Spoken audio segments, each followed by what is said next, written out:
Hello students, this is Aditya Gaur. आज music में हम 12th क्लास का नेक्स्ट टॉपिक ग्राम पढ़ेंगे। तो ग्राम जिस प्रकार बहुत से मनुष्यों के रहने के स्थान को हम ग्राम कहते हैं हिंदी में। ग्राम का साधारण अर्थ क्या हुआ? गांव। तो गांव में क्या होता है, बहुत सारे जो मनुष्य हैं वो एक साथ मिलकर रहते हैं। तो जिस प्रकार बहुत से मनुष्यों के एक साथ रहने के स्थान को ग्राम कहते हैं, उसी प्रकार संगीत में स्वरों के जो रहने के स्थान हैं, स्वरों के जो घर हैं, उन सभी घरों का एक समूह जो बनता है उसे हम ग्राम कहते हैं। यानी कि स्वरों से मिलकर बनता है श्रुति। श्रुति स्वरों के ही घर होते हैं जो कि ग्राम पर स्थित होते हैं, और श्रुति से मिलकर क्या बना हमारा? ग्राम। तो स्वरों के सात स्वरों के श्रुतियों पर स्थापित स्थानों को ग्राम कहते हैं। तो ग्राम के अंदर क्या क्या चीज़ आती हैं? श्रुति आती है और स्वर आते हैं। तो स्वरों के रहने के स्थान को ग्राम कहते हैं। तो ग्राम कितने प्रकार के हुए? 3 प्रकार के। पहला है षडज ग्राम, दूसरा मध्यम ग्राम, और तीसरा हमारा गंधार ग्राम। तो सबसे पहले हम षडज ग्राम के बारे में पढ़ते हैं।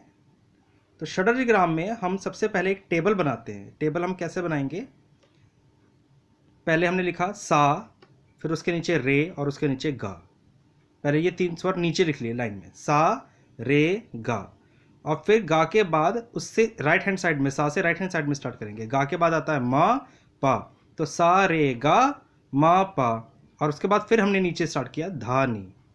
तो इस प्रकार से हमारा 3 समूह बन गए। पहला समूह 3 स्वरों का सा मा पा, दूसरा समूह रे और धा स्वर का, और तीसरा समूह गा और नी स्वर का। तो पहले समूह में 4-4 श्रुति होती हैं। श्रुति हम स्वरों के घरों को कह सकते हैं। ये आप इस तरह से मान लीजिए, जैसे सा एक पर्सन है और उसके पास 4 घर हैं। इसी तरह से सेकंड पर्सन है म, उसके पास में भी 4 घर हैं एक ही गांव के अंदर, और पा के पास में भी 4 घर हैं एक ही गांव के अंदर, एक ही ग्राम में। रे के पास 3 घर हैं और धा के पास भी 3 घर हैं, और गा और नी के पास 2-2 घर हैं।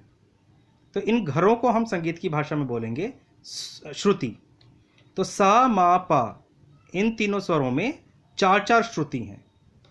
रे और धा में 3-3 श्रुति हैं। गा और नी में 2-2 श्रुति हैं। तो 4 + 4 + 4 = 12। यानी कि सा मा पा में 4-4-4 के 12 श्रुति हो गए। रे और धा में 3-3 श्रुतियां हैं, तो इसका टोटल हो गया 6।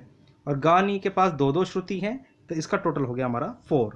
तो 12 + 6 + 4 22। तो हमारी टोटल श्रुतियां कितनी हैं? 22। अब इतना टेबल बनाने के बाद हम एक स्केल बनाएंगे। इस तरह की एक लाइन ड्रॉ करेंगे, और उस लाइन पे हम 22 अलग अलग छोटी छोटी लाइंस बनाएंगे। 1 2 3 4 5 6 7 8 9 10 11 12 13 14 15 16 17 18 19 20 21 22। 22 श्रुति हैं, तो हमने एक लाइन खींचकर एक स्केल बनाकर उस पर 22 छोटी छोटी लाइन्स बना ली और उनके नंबर दे दिए। 1 2 3 4 5 6 7 8 9 10 11 12 13 14 15 16 17 18 19 20 21 22। अब एक एक करके हम स्वरों को उनके श्रुतियों पर स्थापित करेंगे। ये श्रुति हैं, छोटी छोटी लाइन जो है ये श्रुति हैं। ये पूरा जो टेबल बना है ये ग्राम कहलाएगा। तो पहले हमने एक लाइन खींचकर उस पर 22 छोटी छोटी लाइन बना ली। अब सा में कितनी श्रुति हैं? 4।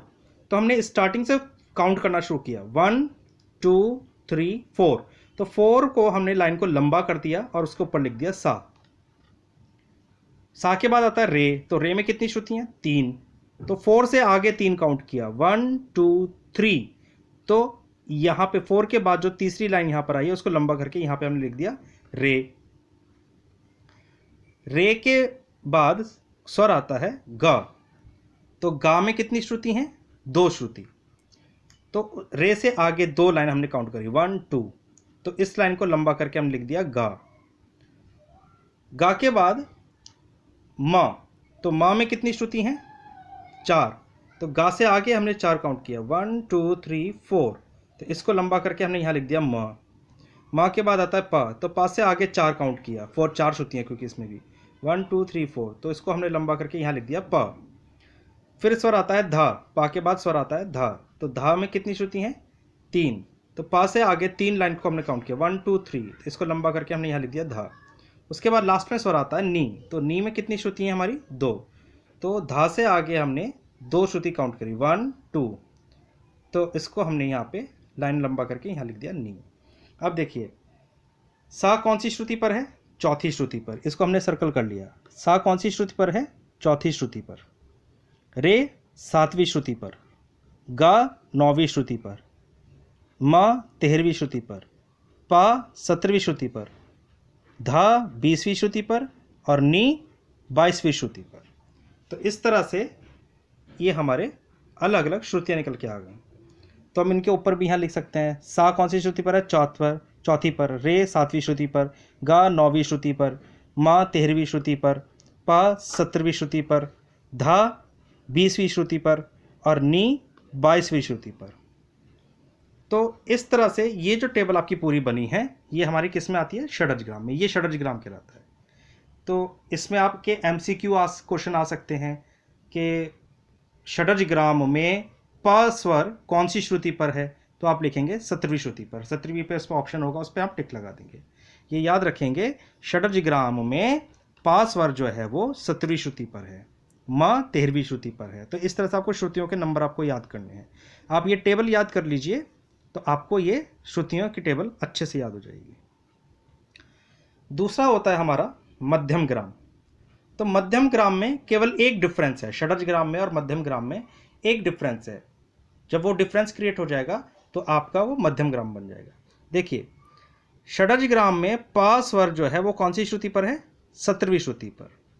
अगर हम पा स्वर को यानी कि पंचम स्वर को एक श्रुति कम कर देंगे, यानी कि अगर हम पा को 17वीं श्रुति पर ना लिखकर 16वीं श्रुति पर लिख दें, लाइन लंबा करके 16 को लाइन लंबा करके यहाँ पे लिख दें, पा से हटा दें, तो वह मध्यम ग्राम बन जाएगा। यानी कि मध्यम ग्राम में बाकी सारे स्वर तो अपनी उन्हीं श्रुति पर हैं जो षडजग्राम में होते हैं, लेकिन पा स्वर जो है वो 16वीं श्रुति पर आता है। तो अगर हम पा स्वर को यानी कि पंचम स्वर को एक श्रुति कम कर देंगे, यानी कि 17वीं श्रुति से हटाकर 16वीं श्रुति पर स्थापित कर देंगे, तो वह मध्यम ग्राम बन जाता है।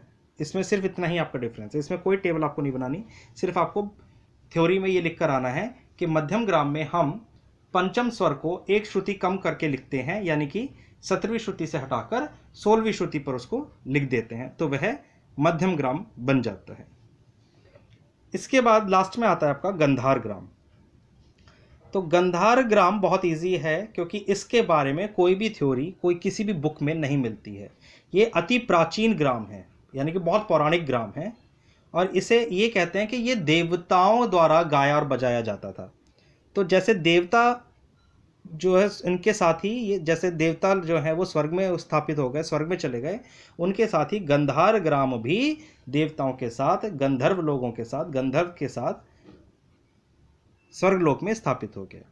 तो इसका गंधार ग्राम जो है गंधर्व जो हुआ करते थे, जो देवता हुआ करते थे, उनके द्वारा गाया और बजाया जाता था। इसलिए इस ग्राम के बारे में किसी भी पुस्तक में कोई भी विवरण या कोई भी एक्सप्लेनेशन नहीं मिलता है। तो इसलिए इसकी थ्योरी में आप लिखेंगे कि गंधार ग्राम अति प्राचीन ग्राम है, ये देवताओं के साथ स्वर्ग में ही स्थापित हो गया था। तो इसलिए इस ग्राम के बारे में कोई भी विवरण किसी भी पुस्तक में नहीं मिलता है और यह धीरे धीरे लुप्त हो गया है।